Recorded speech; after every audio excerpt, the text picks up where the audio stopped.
की काय चर्चा नक्की नेमकी झाली? गर्दीच्या नियंत्रणाबाबत काही बोलणं झालं का? काही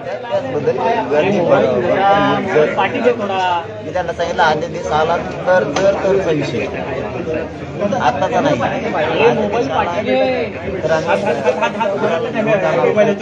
नाही पण काही आंदोलकांना जे आहे ते आझाद मैदान पोलीस स्टेशनमध्ये पकडलं सुद्धा आहे. काही आंदोलकांनी, मराठा आंदोलकांनी सीएसटीच्या समोरचा रस्ता जो आहे तो जाम केलेला होता दुपारी 1-2 तासांसाठी. त्यानंतर आंदोलकांना आझाद मैदान पोलीस स्थानकात घेऊन गेले. त्या संदर्भातची काही माहिती आहे का? त्या संदर्भातची काही ज्यादा मोबाईल येतो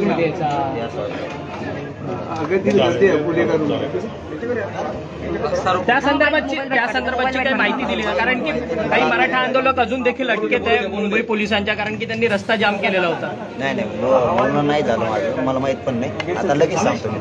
पण तुम्ही त्याची काही माहिती वगैरे घेतली आहे का? कारण की रस्ता जाम केलेला होता सीएसटीच्या समोर. मिळाली. मी आता लगेच साहेबांशी बोलून क्लिअर करतो. परंतु आता काय रणनीती काय ठरली नक्की? तुम्हाला त्यांनी गळ घातली का? आल्याशिवाय काय करता जर झालं तर तुमचं मन राखायचं असेल तर गुलाल घेऊन यायचं का नाही एवढा विषय त्यांच्या गर्दीसाठी. पण मात्र एक काम सांगितलं, आधी जर झाले नाही आझाद मैदान ते म्हणले नाही तसं होणार नाही. ते झाल्याच्या नंतर जर तरचा विषय, त्यामुळे आम्ही त्याला सहकार्य करू. मुंबई पोलिसांचे 3 मोठे अधिकारी आहेत. नेमका काय संदेश घेऊन आले होते किंवा काय कायदा सुव्यवस्थेचा तुम्हाला विचारणा झाली आहे किंवा काय नेमका रूल? नाही, जर अध्यादेश आला तर उद्या आले तर ट्रॉफिक चला त्यांचा सन्मान आम्ही त्यावेळेस करू. आमचा अध्यादेश त्यावेळेस आनंदाच्या याच्यामध्ये आम्ही एखाद्या वेळेस त्यांचा मान सन्मान करू. नाही त्याला एवढा विषय आहे की टाळता येईल एवढंच. पण अध्यादेश नाही आला तर मी आझाद मैदानात मोबाईल करते ना ती मोबाईलवर मुख्यमंत्र्यांच्या वर्षा निवासस्थानी मुंबई पोलिसांची उच्चस्तरीय बैठक सुरू आहे. कारण की कायदा सुव्यवस्था बिघडू शकतो मराठा आंदोलकांमुळे, असं त्यांचं म्हणणं आहे. त्यामुळे पोलिसांचं म्हणणं आहे, त्यामुळे उच्चस्तरीय बैठक सुरू आहे. असं काही घडणार आहे का ज्यामुळे ही बैठक घेतली जाते वगैरे? काही अजिबात समज कामाला सरकारकडून पण आणि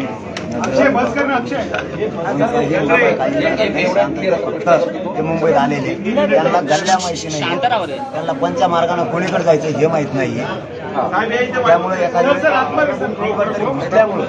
घुसल्यामुळं त्यांच्याकडून ते ट्रॅफिक जाम होत असेल त्याचा अर्थ पुढं वाईट घटना करायचा असं काही आंदोलकाचं आमच्या मनात नाही. कोणत्याही आमच्या आंदोलकाला अटक करू नये. केलं असं तर त्याला सोडून द्यावं, कारण सगळे आम्ही शांततेतले येतं.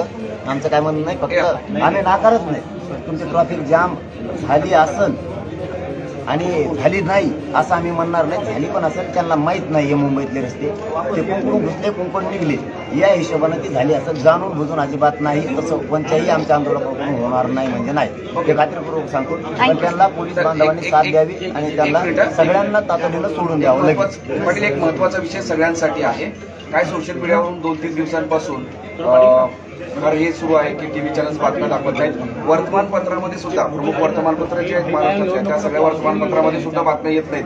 म्हणून सोशल मीडियावर काही संपादकाचे नंबर दिले जात आहेत, काही अधिकाऱ्यांचे नंबर कर्मचाऱ्यांचे तर ट्रोलिंग केलं जाते, काही वाईट साईट लिहिलं जाते. त्या सगळ्या मराठा समाजाला महाराष्ट्राचं काय आवाहन कराल वर्तमानपत्रांनी टीव्ही चॅनलच्या संदर्भात? मराठा बांधवांना माझ्या महाराष्ट्रातल्या सगळ्यांना विनंती आहे, माझ्याकडून आव्हान नाही तुम्हाला विनंती माझी. हे सगळ्यांनी साथ दिलेली आंदोलनाच्या मागणीसाठी सगळ्यांनी न्याय देण्याचे काम केलेलं आहे.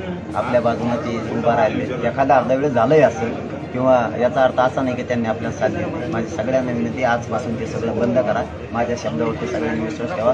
कोणालाही आजपासून काहीही मेसेज टाकून कोणीही बोलू नका, ही माझी तुम्हाला विनंती. आणि माझा समाज 100% आजपासून ते 100% बंद केलेलं दिसून. पाटील, एक शेवटचा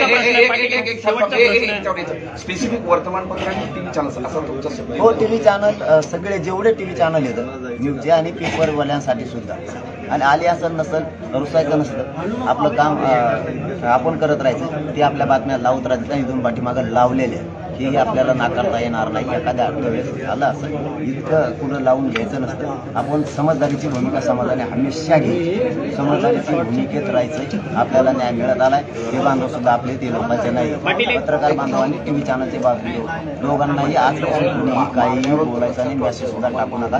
ही माझी तुम्हाला हात जोडून विनंती. Thank you sir. तर एक गोष्ट की या आंदोलनामध्ये माध्यमांचा वाटा रोल महत्वाचा आहे हे तुम्ही अधोरेखित करू शकता. हो केलं. मी आत्ताच म्हणलो ना की यांनी आपल्या मागणीसाठी न्याय देण्यासाठी खूप यांनी सुद्धा रात्रंदिवस काम केलं. त्यामुळे एखाद्या वेळेस एखादी गोष्ट होत पकडायची नसते. आपण समजदारीची भूमिका घ्यायची. आपण सगळ्या मराठा समाजाला माझ्या वतीने हात जोडून विनंती. कुणालाही ट्रोल करू नका. आजपासून सगळं बंद करा.